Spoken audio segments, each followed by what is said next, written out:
Naruto के universe में जिनचुरिकीज उतने ही ज्यादा इंपॉर्टेंट है जितना इंपॉर्टेंट एनीमे देखने के लिए वन पीस का जोरो है। बट गाइस, कभी आपके दिमाग में ये आया है कि एक्चुअली में इन सारे जिनचुरिकीज में से सबसे काबिल और सबसे ताकतवर जिनचुरिकी कौन है? अब ध्यान रखिएगा, मैं यहाँ पे जिनचुरिकीज की बात कर रहा हूँ, ना कि टेल्ड बीस्ट्स की। तो जरा सोच के देखिए, क्या वो नारुतो है, क्या वो मात्रा है, या क्या वो ओबीटो है, या फिर कोई और? तो अब इस वीडियो में हम इसी चीज को एनालाइज करेंगे एंड फाइंड आउट करेंगे कि सबसे काबिल और सबसे ताकतवर जिनचुरिकी कौन सा है। और हम इस वीडियो को वीकेस्ट तो स्ट्रॉन्गेस्ट देखेंगे, मतलब सबसे नीचे सबसे कम एक्सपीरियंस एंड सबसे कम पावरफुल जिनचुरिकी आएगा, एंड टॉप पर सबसे एक्सपीरियंस और सबसे पावरफुल जिनचुरिकी। और हाँ, इस लिस्ट में आप कई बार शॉक होने वाले हो। आपको ऐसे ऐसे नाम देखने को मिलेंगे जिसके बारे में शायद आपने सुना भी नहीं होगा। एंड वीडियो स्टार्ट करने से पहले प्लीज एक लाइक जरूर दीजिएगा, इससे काफी ज्यादा हेल्प होता है। तो अब without wasting any more time, let's begin this video. जो हमारा सबसे पहला जिनचुरिकी है वो है रीन। अब डेफिनेटली रीन तभी मर गई थी जब वो सिर्फ 2 दिन की जिनचुरिकी थी, मतलब कि डेफिनेटली उसको बिल्कुल भी एक्सपीरियंस नहीं है जिनचुरिकी होने का। आई मीन, एक टेल बीस्ट को कैसे कंट्रोल किया जाता है, उससे कम्युनिकेट तक कैसे किया जाता है, बट उसको इतना पता था कि उसके अंदर शायद 3 टेल है, और हाँ था भी। अब डेफिनेटली रीन एक काफी ज्यादा टैलेंटेड शिनोबी थी,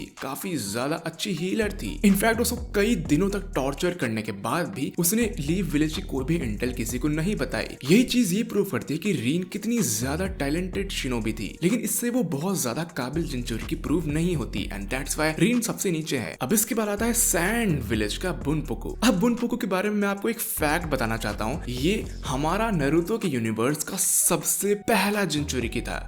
सबसे पहला, यानी कि ये उस वक्त का जिनचुरिकी है जब हाशिरामा ने टेल बीस्ट को पकड़ा तक नहीं था। एंड गाइस, डेफिनेटली इसी रीजन की वजह से बुनपोको को एक सील्ड जेल में रख दिया गया था, और लाइफ टाइम बचपन से लेके बुढ़ापे तक जब तक वो मरा, वो जिनचुरिकी था एक जेल में, सील्ड जेल में। एंड इसी बीच में उसे शिकाको के साथ काफी ज्यादा कम्युनिकेट किया और काफी हद तक उसे अपना दोस्त बना लिया था, बट डेफिनेटली वो शिकाको की बिल्कुल भी पावर यूज नहीं कर सकता था। अब इसके बाद आता है ब्लू बी, थर्ड रायकाके का कजन। ब्लू बी को हमने अपने प्राइम टाइम में कभी नहीं देखा, लेकिन ब्लू बी को हमने तब देखा था जब वो रीइंकार्नेट हुआ था। अब ब्लू बी के बारे में हम एक बात जानते हैं कि वो अपने टेल बीस्ट यानी कि 8 टेल को अपने सेकंड क्लोक मोड तक ले जा सकता था, जिससे डेफिनेटली वो काफी ज्यादा पावरफुल तो था ही, बट इसकी एक प्रॉब्लम थी कि 8 टेल कभी भी किसी का फ्रेंड नहीं बनता। आई मीन, अगर आप ब्लू बी के मुंह से सुनोगे तो उसने ये बताया था कि एक्चुअल में 8 टेल कभी भी किसी का फ्रेंड नहीं बन सकता, उसको फ्रेंड बनाना सबसे ज्यादा हार्ड है, और इसके बारे में हम थोड़ा सा आगे बात करेंगे। अब ब्लू बी के बाद आती है फू, 7 टेल की जिनचुरिकी। अब फू भी इतनी नीचे इसीलिए है क्योंकि ये प्रॉपर ट्रांसफॉर्मेशन में जा नहीं सकती, ये भी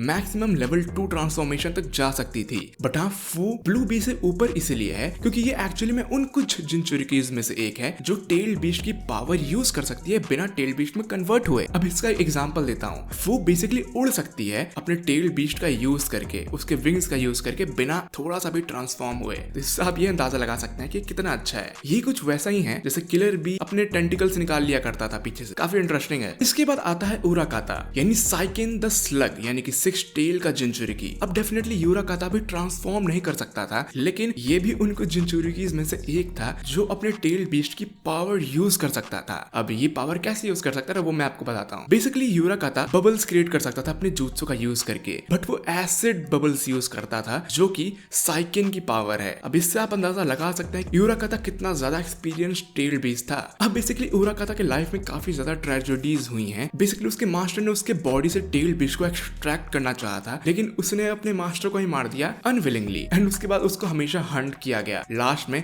उसको आकात्सुकी अपने साथ ले गए और टेल बीस्ट एक्सट्रैक्ट किया और वो मर गया। अब इसके ऊपर आती है युकितो नी, यानी माता ताबी, सेकंड 2 टेल की जिनचुरिकी। अब ये हमारी लिस्ट की पहली जिनचुरिकी है जिसका पूरा कंट्रोल है अपने टेल बीस्ट पर। पूरा कंट्रोल तो नहीं है, बट हाँ, ये उन कुछ जिनचुरिकीज में से एक है जो प्योर ट्रांसफॉर्मेशन कर पाती है टेल बीस्ट में। बेसिकली युकितो को बचपन से ही एक ऐसे खतरनाक ट्रेनिंग सेशन में रखा गया था जिससे वो अपने टेल बीस्ट पे कंट्रोल पाना सीखे, और उसने ऐसा ही किया। At the end of her life उसने टेल बीस्ट पे पूरा कंट्रोल पा लिया था, जब तक हिडान और काकुजु ने उसे मार ना दिया। अब नेक्स्ट है हान, जो कि कोकुओ का जिनचुरिकी है। अब इस लिस्ट में हान वो पहला जिनचुरिकी है जो अपने टेल बीस्ट का केकेगेन का यूज कर सकता है, जो कि बहुत बड़ी बात है। अब यहाँ पे हान बेसिकली बॉल रिलीज यूज करता है, यानी कि फायर और वाटर रिलीज को मिक्स करके। अब बॉल रिलीज बहुत ही ज्यादा खतरनाक है। बेसिकली वो करता ये है कि वो अपने बॉडी के ब्लड को बॉइल करता है, जिससे वो वन ऑफ द बेस्ट टाइजुत्सु यूजर बन जाता है। और एनीमे में ऐसा कहा गया था कि वो फास्टेस्ट टाइजुत्सु यूजर है। यस गाइस, अभी ज्यादा फास्ट। अब इसके बाद आती है मीटोजुमा, उजुमाकी यानी कि हाशिरामा की वाइफ। अब बेसिकली मीटो काफी ज्यादा टैलेंटेड थी, डेफिनेटली उसने सीलिंग jutsu को तो मास्टर किया ही किया था, बट वो ऐसी रेयर जिंचुरिकीज में से एक थी जिसकी बॉडी से टेल बिश को एक्सट्रैक्ट करने के बाद भी वो जिंदा थी 20 सालों तक। एंड डेफिनेटली इसके ऊपर आते हैं कुशिना उजुमाकी, जिसके साथ भी सेम चीज किया गया था, लेकिन उसकी बॉडी से टेल बिश को ब्रूटली खींचा गया था। ओबीटो ने ऐसा ही किया था एंड वो फिर भी सर्वाइव कर गई। दैट प्रूव्स कि कुशिना कितनी ज्यादा एक्सपीरियंस जिंचुरिकी थी। इसके बाद आता है रोशी यानी कि सन गोकू का जिंचुरिकी। यस गाइस, इस बंदे ने literally Son Goku the ultra instinct वाले बंदे को अपने अंदर रख रखा है। अब रोशी उन कुछ जिंचुरिकीज में से एक था जिन्होंने एक्चुअली में अपने टेल बीच के साथ दोस्ती एंड बॉन्ड्स बनाए थे। रोशी वो दूसरा बंदा था जो अपने टेल बीच का गेनका यानी कि लावा रिलीज यूज कर सकता था, और definitely Roshi one of the most powerful जिंचुरिकीज में से एक था। इसके बाद आता है यागुरा यानी कि फोर्थ मिजुकागे, जो कि था 3 टेल बीच यानी कि ईसोबू का जिंचुरिकी। अब ईसोबू वही टेल बीच है जो रीन के अंदर डाला गया था, बट एक्चुअली में यहाँ पर फोर्थ मिजुकागे अपनी जिंचुरिकी पे पूरा कंट्रोल पा सकता था। इनफैक्ट उसने अपने सिर्फ सेकंड लेवल के जिंचुरिकी क्लोक के साथ ही जूजो को डिफीट कर दिया था। जूजो वही था जो इताची का पार्टनर था, और ये बंदा उन कुछ जिंचुरिकीज में से एक है जिन्होंने एक्चुअली में अमातेरासु को सरवाइव किया है। इसके बाद आता है गारा। अब गारा उन कुछ जिंचुरिकीज में से एक था जिसने बचपन में ही फोर्सफुली अपने जिंचुरिकी पे कंट्रोल पा लिया था। पूरा नहीं, वो ट्रांसफॉर्म अभी भी नहीं कर सकता था, बट एक्चुअली में उसने अपने टेल बिस्ट को सप्रेस करना सीख लिया था एक हद तक। बट डेफिनेटली जब वो डरता था, जब वो इमोशनल होता था, तब उसके अंदर शिकाकू बाहर आ जाता था। अब डेफिनेटली आज की डेट में Gaara one of the most experienced and one of the most powerful जिंचुरिकीज में से एक है। अब फाइनली आते हैं अपने लेजेंडरी जिंचुरिकीज, जिसमें सबसे पहला नाम है डेफिनेटली किलर बी का।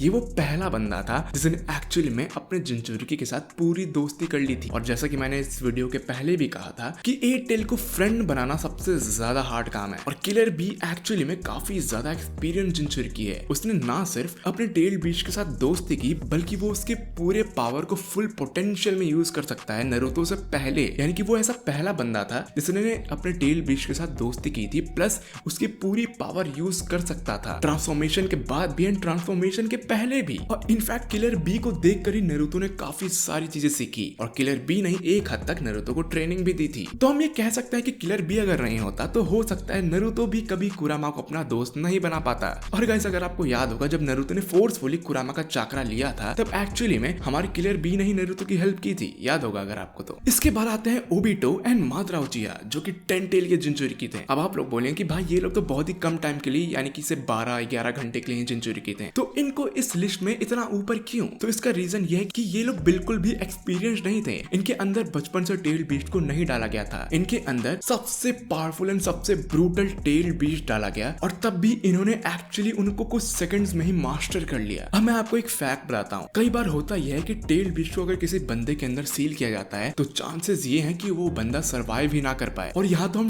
10 टेल्स की बात कर रहे हैं, जो सबसे पावरफुल टेल बीस्ट है। अब यहाँ पे ओबिटो माद्रा से नीचे रैंक होगा एंड माद्रा ओबिटो से ऊपर, बट हाँ, दोनों ऑलमोस्ट सेम लेवल के ही हैं। अब डेफिनेटली 10 टेल को इनहेरिट करने के बाद इनकी पावर गॉड लाइक तो हो ही जाती है, लेकिन माद्रा एक्चुअली में ओबिटो से ज्यादा पावरफुल था। एंड गाइस, फाइनली यहाँ पर आता है अपना सबसे बेस्ट जिंचुरिकी, जो कि है डेफिनेटली नारुतो उजुमाकी। अब डेफिनेटली नारुतो से बेस्ट कोई कैसे हो सकता है? जरा आप इस बात को सोच के देखिए। नारुतो वो ऐसा पहला बंदा था जो बिना जिंचुरिकी फॉर्म में जाए भी जिंचुरिकी फॉर्म को यूज कर सकता था अपने फुल पोटेंशियल पे, और वो एक्चुअली में कुरामा के एवतार को यूज करता था, ना कि प्योर कुरामा को, जो कि एक्चुअली में कई हद तक ज्यादा पावरफुल माना जाता है। अब जब नारुतो बिना टेल बीच में जाए उसकी पूरी पावर यूज करता था उसका चाकरा लेके, तो उसे नाम दिया गया KCM यानी कि कुरामा चाकरा मोड, जिसके कई लेवल्स हैं, और नारुतो इसके कई लेवल ऊपर भी गया है, जिसका सबसे हाईएस्ट लेवल है बैरियन मोड। अब गाइस, बैरियन मोड इतना ज्यादा पावरफुल था कि जब वो आपको हिट करेगा तो वो आपकी लाइफ फोर्स चुरा लेती थी। यानी कि अगर आपकी लाइफ 100 साल है तो आपको एक घूंसा लगने पे वो 50 हो जाएगी, दूसरा लगने पे